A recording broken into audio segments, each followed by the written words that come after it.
सुप्रभात छात्रों।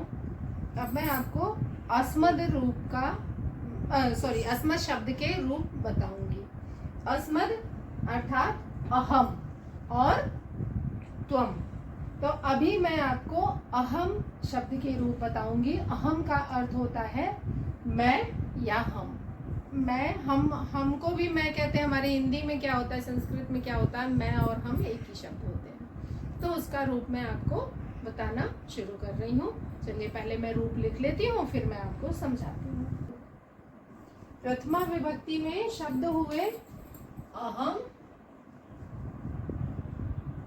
अर्थात मैं एक, आवाम अर्थात हम दो, वयम अर्थात हम सब। अब द्वितीय विभक्ति में माम, आवाम, अस्मान। तृतीय विभक्ति मया, आवाभ्याम,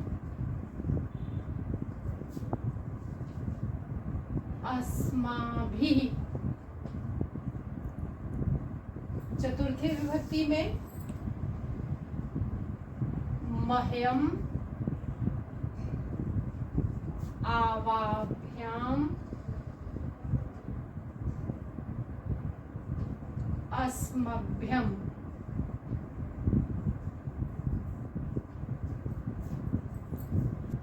पंचमी विभक्ति में मत, आवाभ्याम, अस्मत्। षष्ठी विभक्ति में मम। अब यहाँ पे ये ध्यान दीजिएगा कि हलंत नहीं रहेगा, ये होगा मम।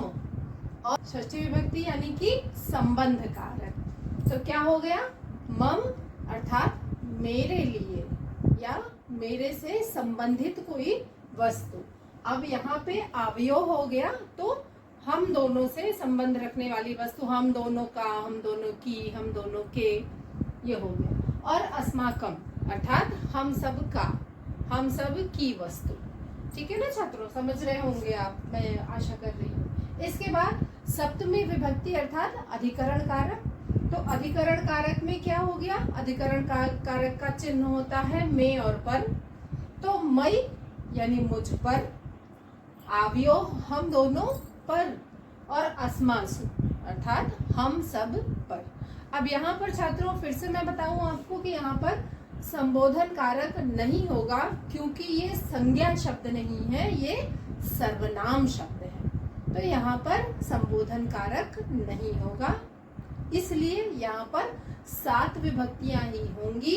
8वीं विभक्ति अर्थात संबोधन कारक की विभक्ति नहीं होगी। अब मैं एक बार इसको आपको पढ़ के बताती हूँ बच्चों।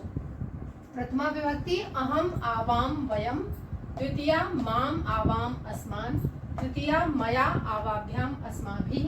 चतुर्थी मह्यम, आवाभ्याम, अस्मभ्यम। पंचमी मत, आवाभ्याम, अस्मत्। षष्ठी मम, आवयो, अस्माकम। सप्तमी मई, आवयो, अस्मासु।